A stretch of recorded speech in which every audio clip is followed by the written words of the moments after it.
নিয়ে নিতেন, বিশ্বনবী পাটির মধ্যে সিজদা করতেন। আবার বিশ্বনবী সিজদা করে যখন দাঁড়িয়ে যেতেন, মা আয়েশা আবার আগের মতো পা বিছিয়ে দিতেন। আল্লাহু আকবার। কি ঘর ছিল, টাকা নাই, পয়সা নাই, দামি বিছানা নাই, ফার্নিচার নাই, জুয়েলারি নাই, অর্নামেন্টস নাই, কিন্তু বিশ্বনবীর ঘরের মধ্যে সুখ আর শান্তি আছে না নাই?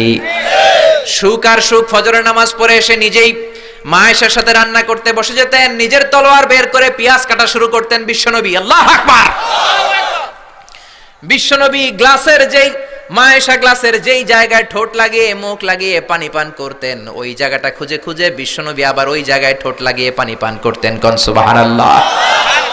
আবার গোশত খাওয়ার পর বিশ্বনবীর স্ত্রী মা আয়েশা হাড্ডি চষতেন, চষে ফেলে দেওয়া হাড্ডিটা বিশ্বনবী আবার হাতে নিয়ে চষা শুরু করতেন। আল্লাহু আকবার।